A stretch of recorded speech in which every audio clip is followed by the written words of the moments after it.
What's happening, rockstars? As you can see, it is super gloomy out here today. Just check out those clouds. But I am lucky enough, thanks to my guy Performance with Paige, for hooking me up with a launch invite to that car over there. That is the 2025 model VW T-Cross manual. I'm headed out to Franschhoek now for the launch, and then we'll eat some stuff and I'll take some photos and videos.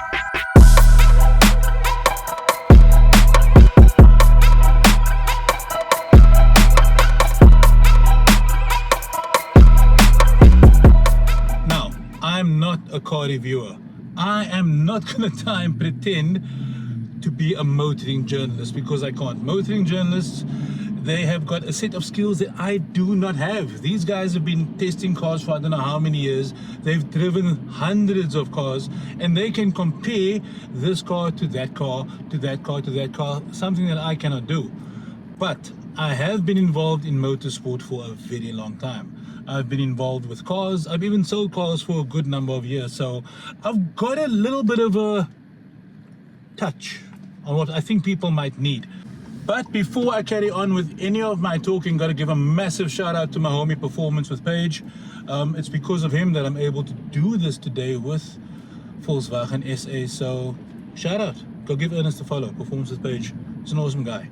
I find myself in a brand new Volkswagen T-Cross, the 2025 model. From what I've learned today with the beautiful people from Volkswagen South Africa, this is a brand new 2025 model. There wasn't a manual before this one. They were all DSG. I do like this car. I've got a soft spot for base spec cars. Now, before I talk about my soft spot, this is a 2025 Volkswagen T-Cross 1 liter, 3-cylinder 1 liter turbocharged. And as the base spec, this has got a lot of stuff for a base spec. My love for base spec cars or entry-level cars, it comes from my years selling vehicles.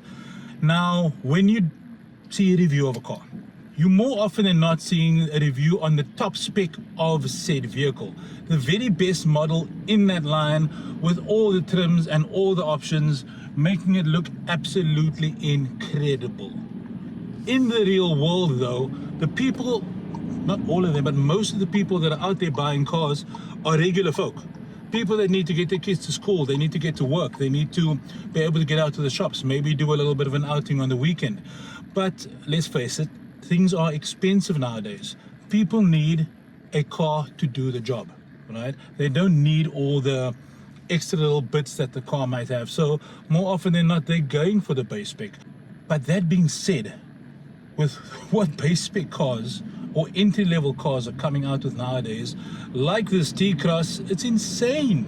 Let's talk about the stuff. So this particular model, because the VW people said so, is 399,990. Yes, English, I do speak it, I promise. Look, once you go through the dealership and they slap on the roads and the safety films and all the warranties and blah, blah, blah, blah, blah, might push you over that number a little bit. Which is, I'm assuming, based on talks that I've heard today and based on cars that I've sold before, is a little bit north of what some of the other manufacturers are charging for vehicles in this segment. But that being said, for VW legacy, for VW quality, for supporting, I don't want to say local build, because these are built in Brazil, India, and wherever else. You get peace of mind by buying into the VW brand. What does 399,900 Rand give you in the Volkswagen T-Cross? Let's go.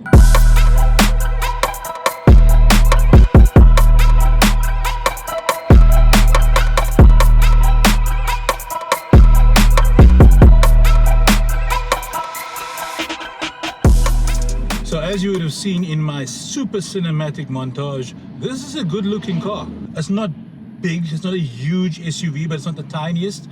I think it's a very comfortable size for a smaller family and especially urban city driving.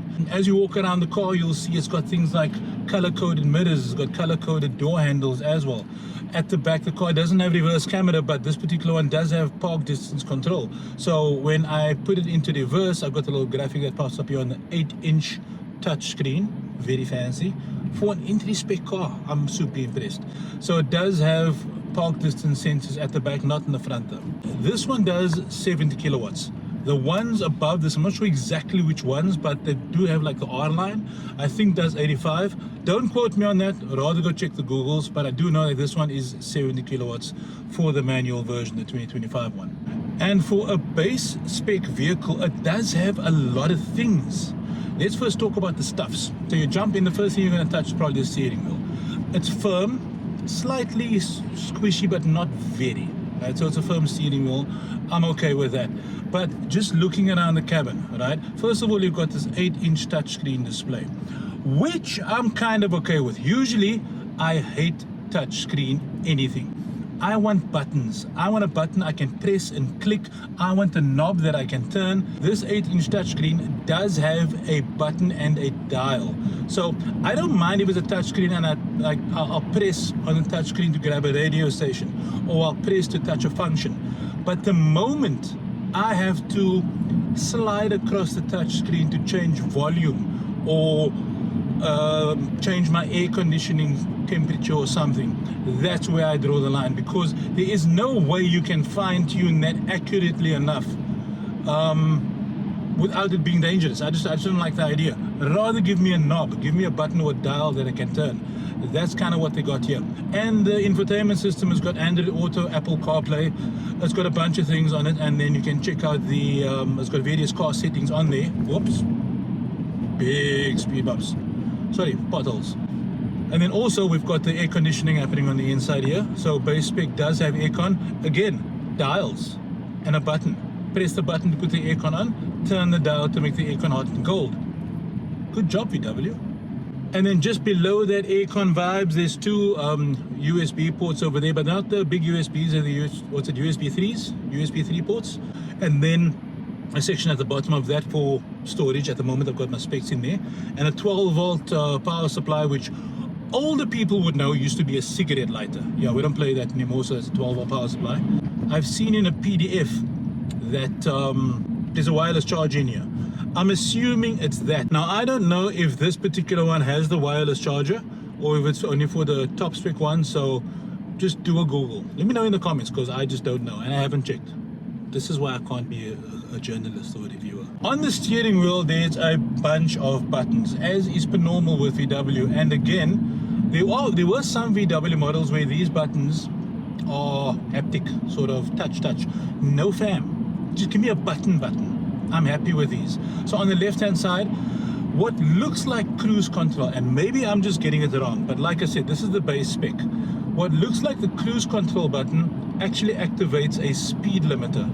So I don't know if it has cruise control and I'm just not pressing the buttons properly, but I do know 100% certain this has a speed limiter on it. On the right hand side is where you would get sort of your, you would control your digital display in front, which you have. You've got a digital display on the front over here, and you would control a lot of what happens over there and go through your mileage and change the way the display looks and go through vehicle settings and all types of stuff. So a lot of what happens on the infotainment system you can control via the steering wheel with buttons. Again, VW, good job. When it comes to fitting and finishing on the inside, kind of hardish over here. The dash is soft touch. You press on the dash, is kind of squishy, and it's a little bit of plastic over there. And then they've got sort of this plastic around the edges here. Just a little, I wouldn't say it looks like carbon fiber, but it is a sort of patterned kind of plastic, which is a little bit shiny. It looks nice. It doesn't look cheap, it looks good. And then we've got cup holders here in the middle. VW, we need to have a chat. Have you not seen the size of these Stanley things? Guys, they're not going to fit in here. They may fit in the door. They've got little door pockets over here where I can fit a bottle of water inside there, and my power bank is inside there, and we've got those in the passenger and we've got those at the back as well. You've also got electric windows all the way around, and the driver's side can control and lock all of those windows. You've got switches at the back as well, so at the back passengers can control the electric windows, and electric mirrors on this. I had a quick jump into the rear seats earlier. They're okay. It's kind of I don't know, I heard somewhere on the internet that this is sort of kind of like a Polo, more especially with regards to the inside. So yeah, it's not the biggest SUV vibes, I'm not gonna lie, these seats be kind of comfortable. These are okay. So they've got material seats, and it's a special material. Check out the VW brochure. There's something special about this material. I'm not sure if it's recyclable or if it's energy saving. They look after the world, man. They look after the earth. They're decent seats, but they're kind of comfortable. They got this bolstering on the side here, which for me is kind of okay. Had I been a little bit of a bigger guy, like a rugby player, these might get in your way just a little bit. But for the most part, the seat is comfortable. It's height adjustable. Oh, big bumps. Seat is height adjustable. Can move forward and back as per normal. And in the steering wheel, let's get back to this again. The steering wheel is also height adjustable, including rake and reach. I think that's the term that they use. I can move the steering wheel like so, forward and back. And that is a big deal to me. For real, for real. Now, let's talk about this engine for a little bit. 1 liter, turbocharged, 3 cylinders of absolute fury. It's not the biggest engine, but you know what? It doesn't have to be. I'm on a lot of the social media forums, and where people are talking about certain cars. Oh, this car is so underpowered. Oh, this car needs more. It's not many people that want that. Regular people, moms and dads, students, people that just need a vehicle to get around are not buying a car for its massive engine. They're not buying a car based on kilowatts. They're buying a car based on convenience, what this car can do for me. I need a car to get to work, kids to school, shops, da, da, da, da. Is it economical? Now, this is a 70 kilowatt engine in here, which I think is more than enough for any sort of daytime commuting. I've been on the back roads where I've needed to overtake a truck or two. I kick it down a gear, it's sufficient to get by. You know, I'm not going to win a drag race. I'm not going to do a sub 10-second quarter mile, but that's not why I have the car. That's not why most people buy cars. People buy cars to make their life better, not to put their lives in danger and go fast. Although it is nice having a fast car, but most people are not buying it for that reason. And talking about fuel economy, with my driving, and I don't know if you guys could see where I've been driving, it's a lot of stop and go. I'm in some kind of traffic. I've been driving through the mountains a little bit. I've not been going crazy with the car, but I've been driving like everybody else would here in the city. I'm currently averaging 6 liters per 100, which I think is fair. Yes, I know the papers would say 5.6 liters per 100, but that is in the best possible scenario, going downhill with the wind at your back. And I'm imagining that had I been on the open road, I could probably get it down to that. But look, it's not a VW thing, it's an every manufacturer thing. They give you the best possible scenario and put that on paper. Who do I think this car would suit? This car would suit a young family. This car would suit someone that just needs to have a reliable, comfortable car to get around. Looks good. This car appeals to a broad range of people. I do like it. If I was in the market, this would be a serious contender. That's my story, and I'm sticking to it. Sorry about the jumpy video. If anybody likes this and watches it, and I do another one, I'll change the camera mount. I'm sorry. Okay, cheers everybody.